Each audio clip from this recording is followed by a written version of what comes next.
तक्षशिला में चंद्रगुप्त पब्बत की बात मान चुका था। इस बात पे पब्बत और वीरसेन बहुत खुश थे। दोनों छात्रावास के कक्ष में बैठकर आज रात होने वाले तलवारबाजी के युद्ध की रणनीति बना रहे थे। तभी वहां उसी छात्र ने प्रवेश किया जो पब्बत से मदद मांगने आया था। उसे आया देख पब्बत मुस्कुरा उठा और बोला, आओ मित्र आओ, अभिनय बहुत अच्छा कर लेते हो तुम। ये सुनकर उस छात्र के चेहरे पर मुस्कान आ गई, लेकिन वीरसेन हैरान था।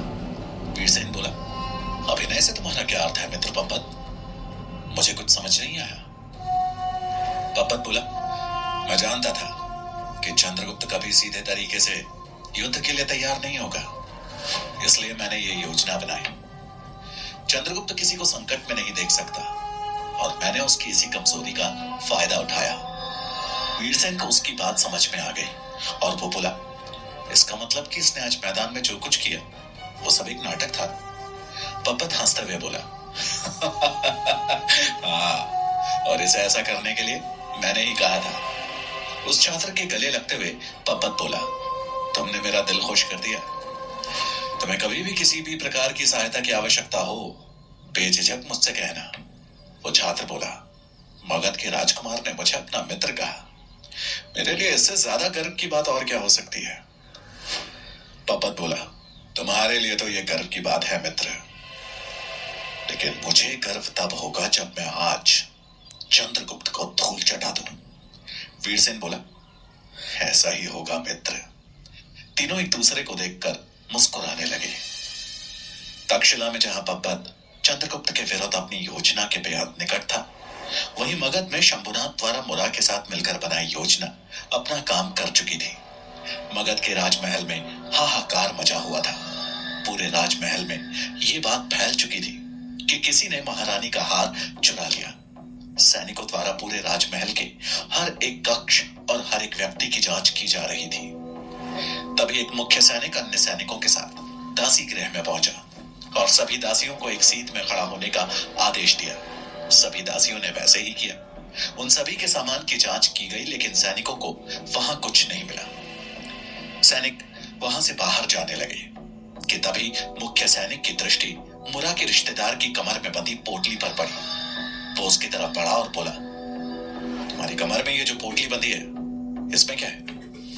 ये सुनते ही वो घबरा गई, पर फिर थोड़ी हिम्मत करते हुए बोली, इसमें कुछ सिक्के हैं जिन्हें लेकर मैं दरबार जा रही हूँ कर चुकाने।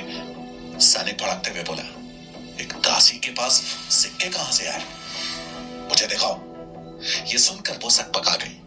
उसको समझ नहीं आ रहा था कि वो क्या करे। मुख्य सैनिक क्रोध में भरकर बोला, बहरी हो गई हो क्या? आओ दिखाओ मुझे थैली। मुरा के रिश्तेदार ने डरते डरते वो थैली सैनिक की ओर बढ़ा दी। उस सैनिक ने जैसे ही उस थैली को खोला तो वो ये देखकर हैरान रह गया कि उसमें सिक्के नहीं, बल्कि महारानी का चोरी हुआ हार था। मुरा के रिश्तेदार भी ये देखकर डर गए कि सिक्कों की जगह उसमें हार कैसे आ गया। मुख्य सैनिक ने गुस्से में अन्य सैनिकों से कहा, इस महिला को बंदी बना लो और अंधेरी कोठरी में डाल दो। इसके भाग्य का फैसला राज दरबार में होगा कि इसके साथ क्या किया जाए।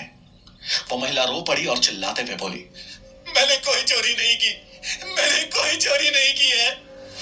लेकिन तब तक कुछ भी कहने के लिए बहुत देर हो चुकी थी।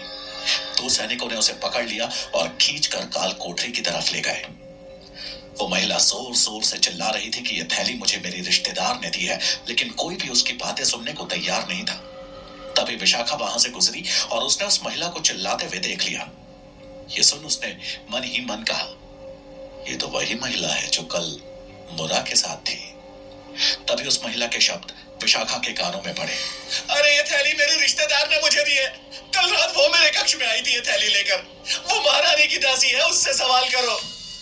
विशाखा मन में बोली, महारानी की दासी तो मुरा ही है और कल रात वो इससे मिलने भी आई थी। इसका अर्थ है कि ये मुरा की ही बात कर रही है। मतलब ये महिला मुरा की रिश्तेदार है, लेकिन मुरा ने अपने ही रिश्तेदार को फंसा दिया।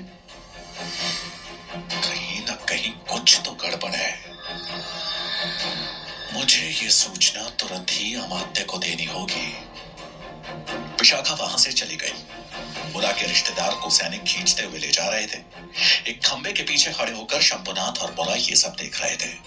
मुरा बोली, मंत्री जी, आपकी योजना काम कर गई, लेकिन मुझे ये समझ नहीं आया कि उस थैली में सिक्कों के बदले हार कैसे पहुंच गया। शंभुनाथ मुस्कुराते हुए बोले, इसका श्रेय मेरे एक सेवक को जाता है। उसी ने कल रात महारानी का हार चुराने के बाद उसे उसी तरह की थैली में रख दिया जैसी तुमने उस दासी को दी थी, और आधी रात में उसने इन दोनों थैलियों को आपस में बदल दिया।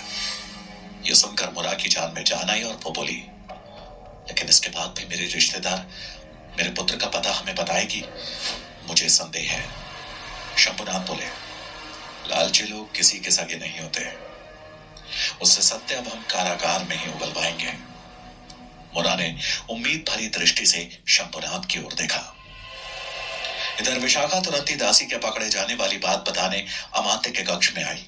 विशाखा को अपने कक्ष में देखकर अमात्य हैरान होकर बोले, क्या बात है विशाखा, तुम इतनी शीघ्रता में कहां से चली आ रही हो?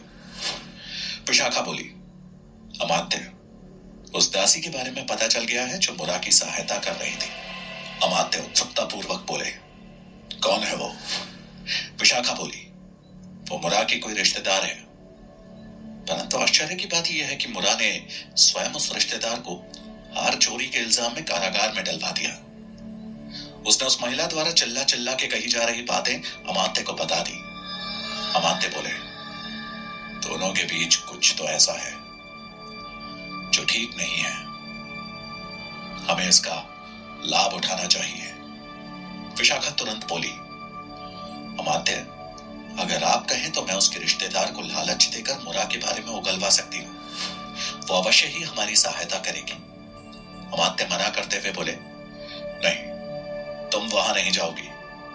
तुम मुरा पर ही नजर रखो कि वो और किस किस से मिलती है और कहां कहां जाती है। मैं स्वयं उसके रिश्तेदार से मिलने जाऊंगा। राज्य के महामंत्री को सामने देखकर वो हमारे प्रस्ताव को कभी मना नहीं कर पाएगी। विशाखा सर झुकाकर बोली, अब जैसा कहें अमात्य। वो वहां से निकलकर मुरा पर नजर रखने चली गई। वहीं अमात्य कैद खाने की तरफ बढ़ने लगे जहां मुरा के रिश्तेदार कैद थी। इधर तांबी के गांव की दुर्दशा देखने के बाद आचार्य चाणक्य ने तांबी से कहा, मैं जैसा कहता हूं करते जाओ। सर्वप्रथम गांव के बचे लोगों को ऐसे स्थान पर इकट्ठा करो जहां किसी सैनिक या गुप्तचर की दृष्टि ना पड़े। तांबी उदास स्वर में बोला, आचार्य, अब कोई भी नहीं आने वाला। सभी का मनोबल टूट चुका है, उन्हें क्या कहकर इकट्ठा करूं? चाणक्य बोले, तुम बस इतना कहो कि तक्षशिला से एक सिद्ध महात्मा आए हैं जो आपके दुखों का निवारण करेंगे। इस देश में महात्मा को कोई मना नहीं करता। तांबी को आचार्य की बात उचित लगी।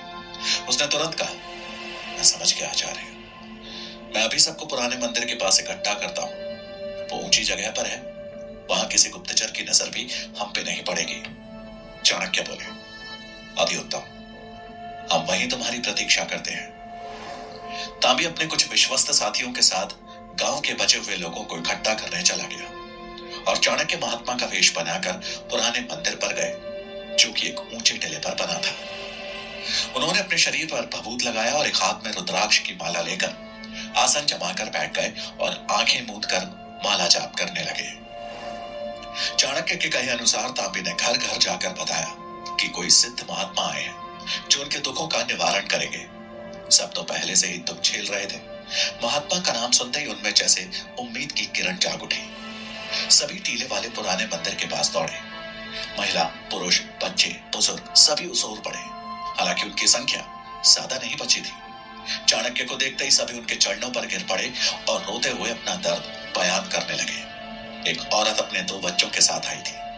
वो उन्हें चाणक्य को दिखाते हुए बोली, भगवान, मेरे बच्चे ने 6 दिनों से कुछ खाया नहीं है, हमारी रक्षा करे भगवान। हर कोई अपना दुख चाणक्य को बता रहा था। एक छोटी सी बच्ची ने बिना कुछ बोले अपने दोनों खाली हाथ आचार्य चाणक्य के सामने खोल दिए और आशा भरी निगाहों से देखने लगी जैसे कि वो आचार्य से भोजन नहीं बल्कि उम्मीद की भीख मांग रही हो। चाणक्य ने उस बच्ची को अपने पास आने का इशारा किया। वो बच्ची उनके नजदीक गई तो आचार्य ने उसे अपने बगल में बिठाया और उसके खाली हाथ को बंद करते हुए बोले, पुत्री। खुली हथेली हमेशा कमजोरी का प्रतीक होती है। इस खुली हथेली को दिशा प्रदान करना सीखो। उन्होंने उस बच्ची की एक हथेली को मुट्ठी बनाते हुए वहां उपस्थित लोगों से बोले, इस बच्ची की इस हथेली की 5 उंगलियां अकेली थी, लेकिन मैंने जैसे ही उसे बंद किया वो एक साथ आ गई। उन्होंने संगठित होकर एक मुट्ठी का रूप ले लिया। अब यह मुट्ठी विरोध की ताकत भी रखती है और विनाश की भी। एक व्यापारी ने हाथ जोड़कर खड़े होते हुए कहा, महात्मन, हम सब एकत्रित भी हो जाए तो भी सिकंदर की सेना का सामना नहीं कर पाएंगे। आचार्य चाणक्य ने विनम्रता पूर्वक कहा, एकता में बहुत बल होता है। इस बल के आगे बड़ी बड़ी सेनाएं झुक गई तो फिर सिकंदर की सेना क्या है? ये धरती आपकी अपनी मातृभूमि है, आपकी अपनी मिट्टी। इसे इस तरह से छोड़कर जाना उचित नहीं। मुसीबत का मिलकर सामना कीजिए। व्यापारी गंभीर होता हुआ बोला, महात्मन, अगर हम सामना करने की सोचे भी तो भी कुछ नहीं कर सकते। हम संख्या में उनसे बहुत कम हैं और उनकी सेना में तो सुना है उड़ने वाले घोड़े भी हैं। ऐसे में भला हमारी मदद कौन करेगा? चाणक्य मुस्कुराते हुए बोले, तुम्हारा साथ देने मगध की विशालकाय सेना भी आ रही है। व्यापारी चौंकते हुए बोला, मगध की सेना? वहां उपस्थित गांव के बाकी लोग भी चौंके।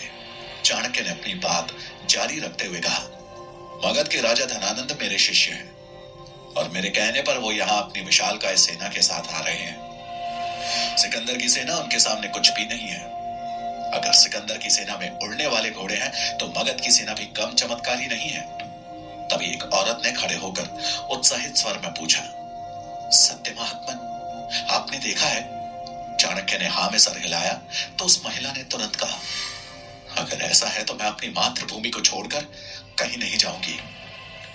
बाकी बस चुपचाप आचार्य चाणक्य के चेहरे को निहार रहे थे। उन्हें अब भी पूर्ण विश्वास नहीं हो रहा था कि मगध की सेना सिकंदर की सेना से लड़ सकती है। चाणक्य ने उनमें आत्मविश्वास जगाने के लिए अपनी अंतिम चाल चली। वो बोले, आप लोगों की तसल्ली के लिए मैं स्वयं सिकंदर के खेमे में जाकर उनकी सैन्य शक्ति का जायजा लूंगा, परंतु आपसे विनम्र निवेदन है कि इस मिट्टी को छोड़कर नहीं जाए।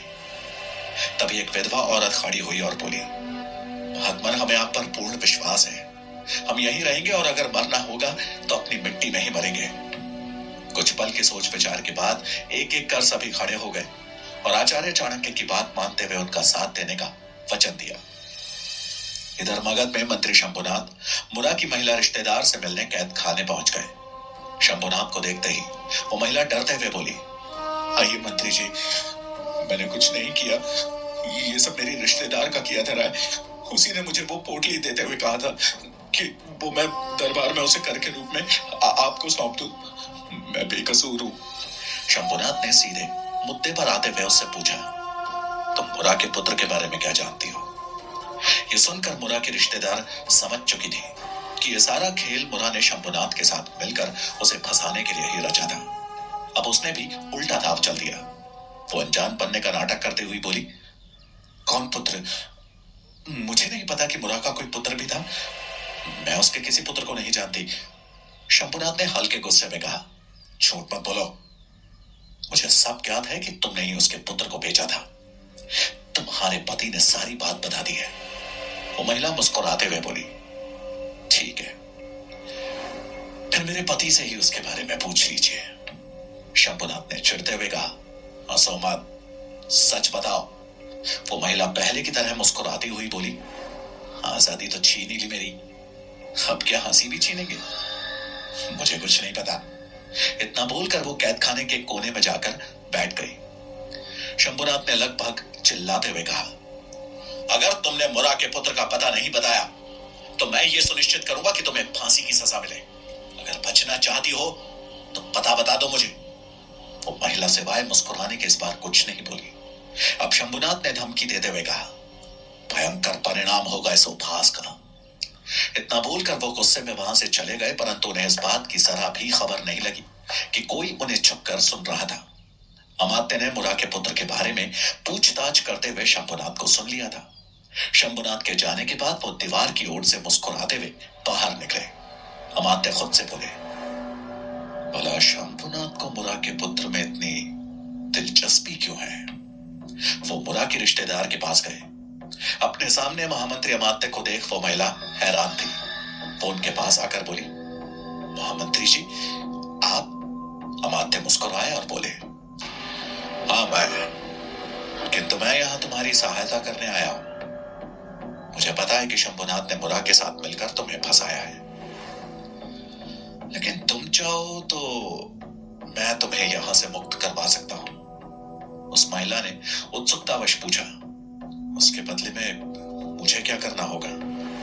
अमात्य बोले, हमें बताओ कि तुम मुरा के बारे में ऐसा क्या जानती हो जो उसने तुम्हें फंसाने के लिए इतना बड़ा षड्यंत्र रचा। यह सुनकर उस महिला ने शुरू से लेकर आखिर तक की सब बातें कह सुनाई। यह सुनकर अमात्य हैरान थे। उन्होंने पूछा, उस लड़के के पिता कौन है? वो महिला बोली, उस बारे में मैं कुछ नहीं जानती, बस आपको इतना बता सकती हूँ कि मैंने उसे मन्ना देव को बेचा था। अमात्य बोले, इस जानकारी के लिए तुम्हारा धन्यवाद। महिला बोली, मेरी रिहाई कब तक हो पाएगी? अमात्य मुस्कुराए और बिना कुछ बोले वहां से चले गए। इधर तक्षशिला में रात के अंधेरे में चंद्रगुप्त, वीरसेन, पब्बत और कुछ अन्य छात्र चुपके छात्रावास से बाहर निकले और तक्षशिला से बाहर की ओर बढ़ने लगे। वो लोग इस बात से अनजान थे कि आचार्य श्वेतांग भी इस समय छात्रावास के निरीक्षण के लिए निकले हैं। वो सभी जब छात्रावास से बाहर जाने वाले मुख्य द्वार के पास पहुंचे कि तभी आचार्य श्वेतांग भी सामने से आते दिखाई दिए। तभी एक छात्र की नजर उन पर पड़ गई। वो बोला, आचार्य श्वेतांग किधर ही आ रहे हैं। ये सुनते ही सबके चेहरों पे हवाइयां उड़ने लगी। क्या अमात्य